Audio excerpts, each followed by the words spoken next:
अब्बासी साहब, आज ये भी खबर आई, बल्कि पहले भी आई थी कि जो बिजली चोर हैं उनके खिलाफ कार्रवाई होगी और खुसूसी अदालतों में उनके केसेस भी चलेंगे।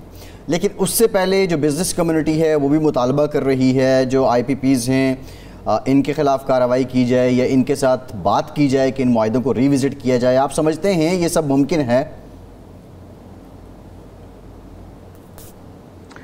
देखें फैसल, ये जिस तरह की ये बात अभी आपको मिनिस्ट्री एनर्जी ने की है, मेरे ख्याल में एक कॉमन फ्रेज है। शाद आरफ साहब आपके पास बैठे हैं, बड़े एक्सपीरियंस जर्नलिस्ट हैं। ये एक ट्रक की बत्ती के बीच कौम को लगा दिया। फिर इस तरह 2015 में एक एक्ट भी आ चुका है जिसमें इसी तरह की साएँ तजवीज़ है। ये मारने वाला जो काम है, ये इसके बजाय दुनिया में टेक्नोलॉजिकल सलूशन है। इसके लिए मेरे ख्याल में ये जो लाइन लासी तकरीबन जो 550 अरब है, ये 6 महीने में कम से कम आधे किए जा सकते हैं। ये तरीकाकार है।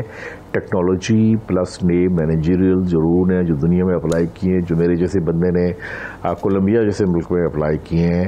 ये अगर आप चाहें, अगर इस मुल्क की हालत को ठीक करना, तो ये मुमकिन पॉसिबल है।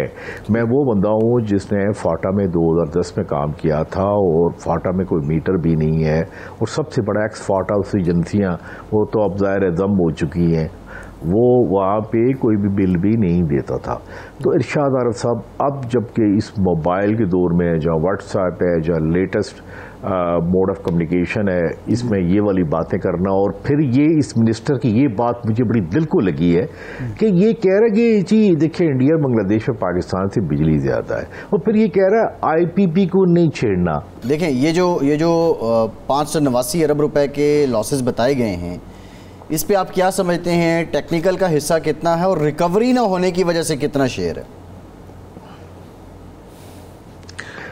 देखिए ये मिक्स्ड कपल्ड है। अभी तक किसी ने पक्के एनालिसिस तो नहीं किए। अलबत्ता 2014 और 15 में अगर आपको मैंने मैप भी दिखाया कि उस वक्त मैंने 1000 सब डिवीजन की मैपिंग की थी कि पाकिस्तान में इसी सब डिवीजन में इतने हैं, और ये कुछ रिकवरी के नहीं है और कुछ बेसिकली टेक्निकल हैं। देखिए आप चले जाएं किसी गाँव में, एक बात है कि जो प्लानिंग की कैपेसिटी थी डिस्कोज में ख़त्म हो गई थी। एक पोल देखें कहाँ लगा, दूसरा पोल कहाँ लगा, ये पोल का डिस्टेंस तार चेक कर रही है, कंडक्टर तार का साइज देखें किस तरह का है, या ट्रांसफार्मर आप देखें। इवन इस्लामाबाद में जो ट्रांसफार्मर लगे हुए हैं 2% लॉसेस इनमें हैं। आप जरा अपने नेटवर्क का हाल देखें, टेक्निकल भी है, खाली कुंडा ये ऐसी बात नहीं है, ये बिल्कुल गलत कह रहे हैं। लेकिन ये कौन कह सकता है? ये वही कह सकता है जिसने कभी इसमें काम किया हो। जिस आदमी को सुप्रीम कोर्ट ने SCCP ने बरतरफ किया हो, देखिए बात सच करनी चाहिए चाहे कुछ भी हो। आप माशाल्लाह ऐसे काबिल कदर साफ़ी हैं इरशाद आरफ साहब।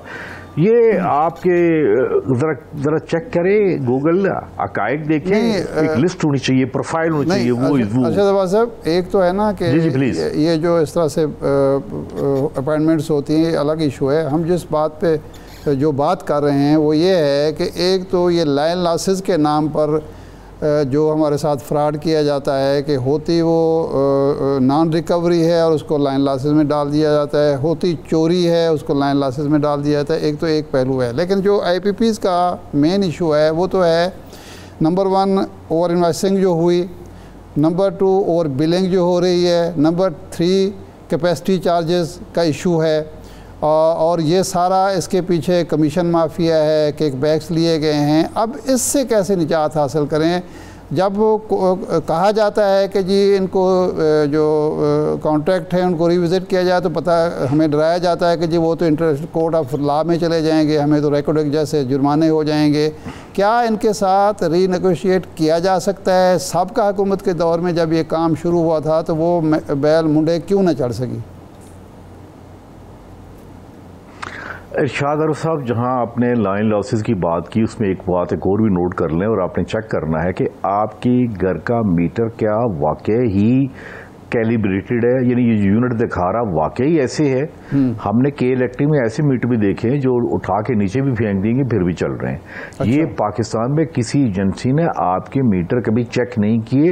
हाँ, कभी आपकी कोई प्राइवेट सोर्सेज हो, आप इंडिपेंडेंट चेक कराएंगे वाकई ये भी सही कैलिब्रेटेड है या नहीं है, या जैसा सरकारी गाड़ी चलती है जिनके मीटर तेज किए जाते हैं या स्लो किए जाते हैं, वो भी है, वो एक और भी कहानी है।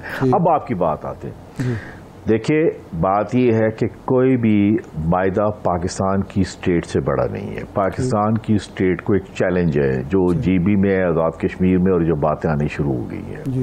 ये बंदा कह रहा है, चूंकि इसको सर्कुलेट कमेटी का चेयरमैन बनाया गया था और ये इसने IPP से नेगोशिएट किया था। आप कहता है कि जी वो एक ऐसी किताब है कि जिसको आप छेड़ नहीं सकते। मैं कहता हूं उसको छेड़ सकते हैं। जरा मैं क्यों अब टिप दूं इनको। कैपेसिटी पेमेंट जो मेरा ख्याल है 506 बिलियन की 4 महीने में कम हो सकती है। मसला तो इस वक्त ईगो का नहीं है, मसला तो पाकिस्तान का है ना। अब हम देखें पर्सन स्पेसिफिक तो हम नहीं हो रहे, हम तो इस निज़ाम की बात कर रहे हैं। देखिए फैसल, मैं आपको बताऊं, मैं अरशाद आरफ से आज पहली दफ़ा बात हो रही। पहली बात ये, पाकिस्तान में जो कुछ हुआ इस पावर सेक्टर में, चाहे कैपेसिटी पेमेंट है, वो चाहे IPP के मायदे हों या चाहे ट्रांसमिशन लॉसेज है, इधर मुझे पता, मैं 2 साल नैब में लगा के आया हूं, मैं उनका एडवाइस में करके देख के आया हूं। मैं मुझे पता है वो कैरेक्टर, वो रोल, सारे किरदार यहीं पे हैं।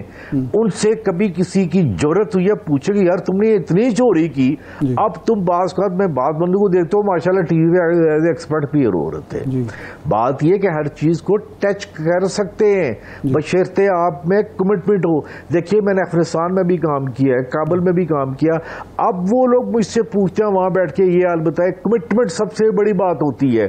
देखिए मैं पाकिस्तान में नेस्ट यूनिवर्सिटी में एनर्जी एक्सीलेंस सेंटर का फाउंडर हूँ, मैं फाउंडर हूँ UET पिशावर। नैब में 2 साल क्या, नैब में 2 साल क्यों लगा के हैं?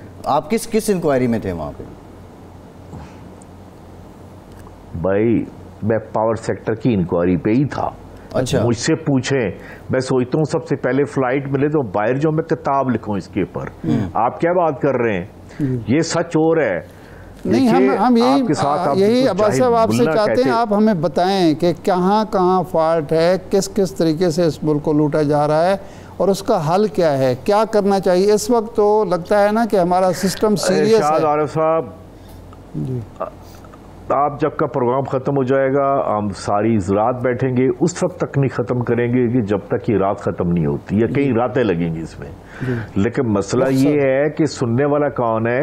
मैंने इन्हीं बातों पे वापस आके सबसे पहले आर्मी चीफ जनरल बाजवा को एक शॉर्ट रिपोर्ट भेजी थी अक्टूबर 2021 में। माशाल्लाह यहाँ से बैरियर एन्क्लेव से वहां जाते हुए, और फिर उन्होंने कहा जी आप प्राइम मिनिस्टर चले जाएं, वाकई बड़ा सीरियस इशू है।